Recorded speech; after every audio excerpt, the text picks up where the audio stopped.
Актуелниот шампион во мачката ракометна Суперлига синоќа триумфираше против ракометниот клуб Прилеп. Конечни 34-38, полувреме 15-18. Многу голови, убава атмосфера и прослава на домајкинот за пласманот во Челлендж купот. Тоа е епилогот од вчерашниот дуел помеѓу Прилеп и Вардар.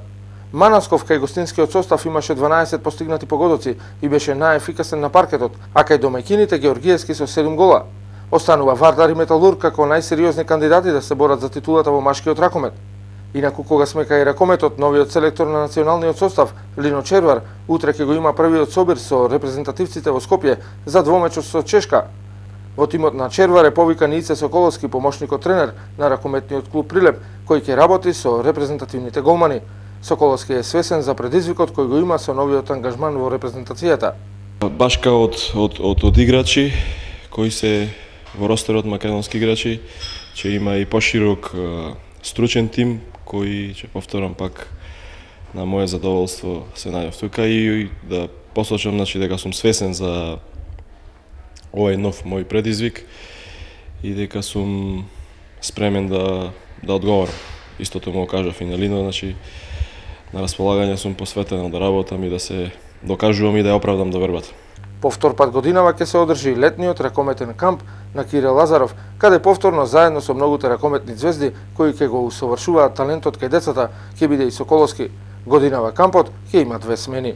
Веќе втора година поред Кире го организира својот камп во Охрид, како и првата година лани, така и годинава.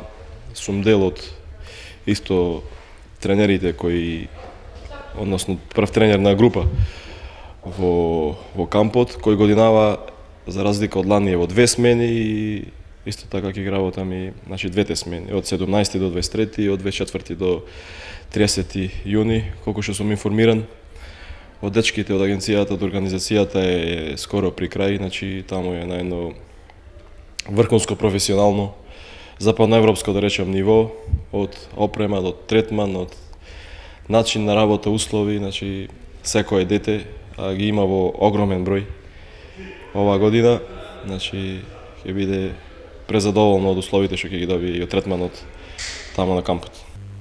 Ова е уште едно признание за Соколовски кој продолжува паралелно да работи со прилепскиот тим и со репрезентацијата, со надеж дека македонскиот национален состав ќе го продолжи континуитетот на играње на завршните европски турнири. Во конкуренција на 900 надпреварувачи од 11 земји на 21-то Балканско првенство во карате што се одржа во Белград од 26 до 29 мај во категоријата деца до 11 години до 35 килограми, членот на карате клубот Спорт 94 Матеј Белистојановски во борби успеа да го освои првото место.